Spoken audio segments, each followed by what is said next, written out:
ناظرین گرامی السلام علیکم ورحمۃ اللہ وبرکاتہ۔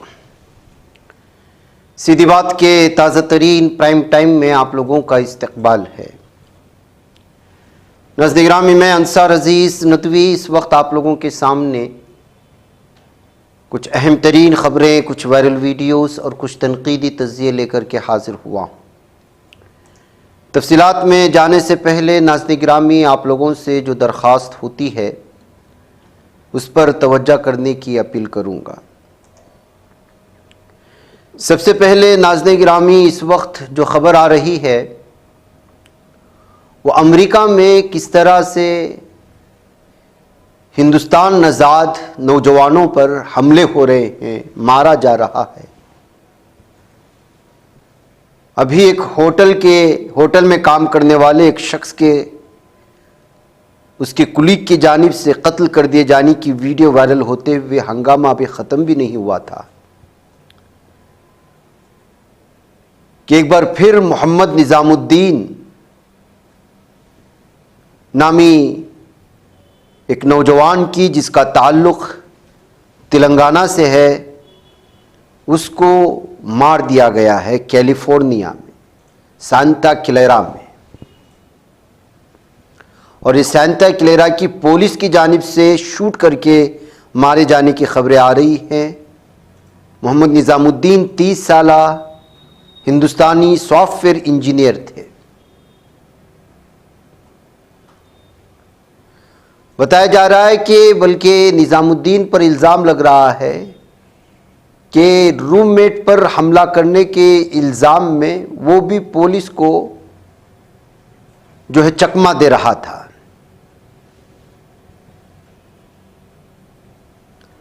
نظام الدین کے والدین نے یہاں بتایا کہ پولیس کی جانب سے نظام الدین پر حملہ کر کے قتل کر دیے جانے سے ایک دن قبل اس نے اپنے فیملی سے بات کرتے ہوئے کہا کہ کس طرح سے اس کو جو ہے پریشان کیا جا رہا ہے، بھارتی ہونے پر اس کو پریشان کیا جا رہا ہے، اور امریکن مینٹیلٹی کو اس نے جو ہے سامنے رکھنے کی کوشش کی تھی۔ تو محسوس یہی ہو رہا ہے کہ ایک طرف ڈونلڈ ٹرمپ لگاتار بھارت کو لے کر کے جس طرح کی عداوتیں پیدا کرنے کی بھارت میں کوشش کر رہے ہیں، ٹیرف بڑھا کر کے اور بھی مختلف فیصلوں کی وجہ سے اب وہاں بھارتیوں کو بھی رہنا بڑا مشکل ہو چکا ہے۔ ان کی نیشنلٹی لے کر کے لوگ ان پر حملے کر رہے ہیں، پولیس بھی جو ہے قتل کر در رہی ہے۔ نظام الدین کا اصل تعلق محبوب نگر سے ہے، تلنگانہ میں۔ وہ کمپیوٹر سائنس میں ماسٹر ڈگری حاصل کیا تھا فلوریڈا کالج سے، اور پھر سانتا کلیرا کے ایک انڈسٹری میں امپلائی بن گیا تھا، جاب کر رہا تھا، اور اس طرح سے وہ جو ہے American software service company پر گوگل کلاؤڈ پر کام کیا کرتا تھا۔ بہرکیف ناظرین گرامی، نظام الدین محمد کو اس وقت پولیس کی جانب سے قتل کر دیا جانا، شوٹ کر کے یہ الزام لگاتے ہوئے کہ وہ چاقو لے کر ان پر حملہ کرنے کے لیے آیا تھا اور روم میٹ پر ہونے والے ایک حملے میں وہ ملوث تھا، الگ الگ طرح کے الزامات لگا کر پولیس نے صرف بھارتی ہونے پر اس کو قتل کر دیا ہے۔ یہ بات یہاں سامنے لائی ہے، اور ان کے گھر والوں نے یہاں کی حکومت سے مطالبہ کیا ہے کہ وہاں کی حکومت بھارتیوں پر لگاتار اس وقت جو ہے ظلم اور جبر کر رہی ہے۔ اس سلسلے میں بھارتی حکومت کو جو ہے قدم اٹھانا چاہیے۔ اس سلسلے میں تشویش کو لے کر کے انہوں نے صاف بات سامنے رکھی ہے۔ بھارت کس طرح سے ٹرمپ کس طرح سے بھارت کو تنگ کرتا جا رہا ہے، ٹیرف بڑھا دیا گیا، اور بھی بہت ساری چیزوں کے بعد ایک بار پھر جو ہے امریکہ نے 2018 میں ایران کی چابہار بندرگاہ کو دی گئی پابندیوں سے استثناء کو منسوخ کرنے کا اعلان کر دیا ہے۔ یہ فیصلہ 29 ستمبر 2025 سے نافذ العمل ہوگا۔ اس کا ہندوستان کی اسٹریٹجک اور اقتصادی منصوبوں پر بہت بڑا اثر پڑ سکتا ہے اور بھارت کو نقصان ہو سکتا ہے۔ چابہار بندرگاہ دراصل ہندوستان، ایران، افغانستان اور وسطی ایشیائی ممالک کے لیے ایک اہم تجارتی گیٹ وے کے طور پر کام کرتی ہے۔ ہندوستان نے چابہار بندرگاہ کے انتظام کے لیے 2024 میں ایران کے ساتھ 10 سالہ معاہدے پر دستخط کیے تھے۔ یہ معاہدہ سرکاری ملکیت والی India ports global limited IPGL اور ایران کی پورٹس اینڈ میری ٹائم آرگنائزیشن کے درمیان ہوا۔ ہندوستان کے اس اقدام نے ملک کے لیے وسطی ایشیا کے ساتھ تجارت کو بڑھانے کا دروازہ کھول دیا تھا، اور یہ پہلا موقع تھا جب ہندوستان نے کسی غیر ملکی بندرگاہ کا انتظام کرنے کی پہل کی تھی، اور ہندوستان اس بندرگاہ کو بین الاقوامی شمالی جنوبی ٹرانسپورٹ کوریڈور کے حصے کے طور پر تیار کر رہا ہے، جو روس اور یورپ کو وسطی ایشیا سے جوڑنے والا منصوبہ ہے۔ چابہار بندرگاہ ہندوستان کے لیے اس لیے بھی اہم ہے کہ پاکستان کے گوادر بندرگاہ کے قریب واقع ہے۔ امریکہ نے 2018 میں چابہار بندرگاہ کے منصوبے کو پابندیوں میں چھوٹ دی تھی۔ اس وقت کہا گیا تھا کہ یہ چھوٹ افغانستان کو غیر محدود اشیاء کی فراہمی اور پیٹرولیم مصنوعات کی درآمد کے لیے ضروری ہے۔ تاہم نئی پالیسی کے تحت استثناء اب ختم ہو جائے گا۔ ہندوستان نے 2023 میں افغانستان کو 20,000 ٹن گندم بھیجنے اور 2021 میں ایران کو کیڑے مار ادویات کی فراہمی کے لیے اس بندرگاہ کا استعمال کیا تھا۔ تو اس طرح سے ناظرین گرامی پڑوسی ممالک کو جوڑتے ہوئے مشرق وسطیٰ کو جوڑنے کی اس چابہار بندرگاہ سے کوششیں ہو رہی تھی۔ اب اس پر بھی پابندیاں سے اس کو جو الگ کیا گیا تھا اس پر پابندیاں لگا کر کے امریکہ ایک بار پھر بھارت کو نقصان پہنچانے کی کوشش کر رہا ہے، یہ کہا جا سکتا ہے۔ اس سے آپ صاف اور واضح طور پر اندازہ لگا سکتے ہیں کہ صورتحال کس قدر آگے جا کر کے بھیانک ہو سکتی ہے۔ ناظرین گرامی، غزہ کی پٹی سے کچھ خبریں آئی ہیں، اس پر بھی نظر کر لیتے ہیں۔ عبرانی ذرائع ابلاغ نے تصدیق کی ہے کہ یمن سے داغا گیا ایک ڈرون ایلات کے ایک ہوٹل کے اندر جا کر پھٹ گیا ہے، جس کی وجہ سے اسرائیلیوں کو بہت بڑا نقصان پہنچا ہے۔ یہ خود اسرائیل کا ایک اخبار دعویٰ کر رہا ہے۔ اس کا مطلب یہ ہے کہ جو ڈرونز ہو یا میزائلز یمن سے داغے جا رہے ہیں، اس کا نقصان بہت بڑے پیمانے پر اسرائیل کو ہو رہا ہے، اور ان کا جو فضائی طور پر میزائلوں کو ڈرون کو روکنے کا سسٹم ہے وہ فیل ہوتا ہوا نظر رہا ہے۔ یہی وجہ ہے کہ ابھی کچھ دن پہلے یمن پر بہت بڑا حملہ کیا تھا ظالم اسرائیل نے۔ اسی کے جواب میں لگاتار یمن اس وقت ایلات اور دیگر جو مختلف اسرائیل کے اہم ترین بندرگاہیں ہیں یا فوجی اڈے ہیں یا ہوائی اڈے ہیں، ان کو نشانہ بناتا ہے۔ اس بار دعویٰ کیا گیا ہے کہ ڈرون ایک ایلات کے ہوٹل کے اندر جا کر کے پھٹ گیا۔ شہری ڈر کے مارے جو وہاں موجود لوگ بھاگنے لگے، سائرن بج گئے، اور عینی شاہدین نے بتایا کہ شہر میں زوردار دھماکہ سنا گیا اور ایک عمارت سے دھواں اٹھتا ہوا بھی دیکھا گیا۔ یعقوب ہوٹل کے اندر کسی جانی نقصان کی اطلاع موصول نہیں ہوئی ہے، یہ عبرانی ذرائع ابلاغ کہتے ہیں، لیکن ظاہر سی بات ہے کہ اچانک اتنے بڑے ہوٹل پر اتنا بڑا دھماکہ ہوتا ہے، آگ کی شعاعیں فضا میں پھیلتی ہوئی نظر آتی ہیں، اور یہاں کے اخبارات دعویٰ کرتے ہیں کہ کچھ بھی نقصان ہوا تو اس میں کتنا سچ ہے آپ اندازہ لگا سکتے ہیں۔ ناظرین گرامی، آپ کو معلوم ہونا چاہیے کہ کل اردن اور اسرائیل کے بارڈر پر ایک اردنی نے 2 ظالم صہیونیوں کو مار دیا تھا۔ الکرامہ کراسنگ پر جمعرات کی دوپہر قابض ظالم صہیونی درندوں کے خلاف یہ مسلح کارروائی کرنے والے ڈرائیور کی شناخت عبد المطلب القیسی کے نام سے ہوئی ہے، جو سن 1968 میں پیدا ہوئے۔ وہ ایک عام شہری تھے جو گزشتہ 3 ماہ سے غزہ کے لیے امداد پہنچانے والی گاڑی چلا رہے تھے۔ اردنی حکام نے اس کارروائی کی تحقیقات شروع کر دی، جو کل دوپہر شاہ حسین پل یعنی الکرامہ کراسنگ پر دوسری جانب پیش آئی۔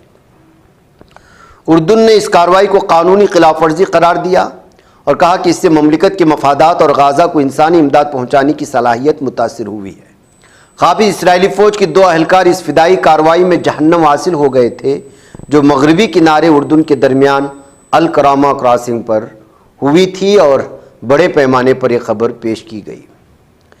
ناظرین گرامی، دوحہ سمٹ کی ناکامی کو مسلم اور عرب حکمرانوں کے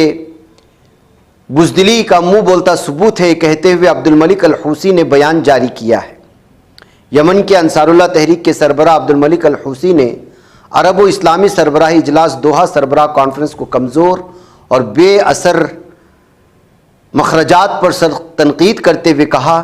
کہ امت مسلمہ کے قائدین نے محض بیانات پر اکتفا کیا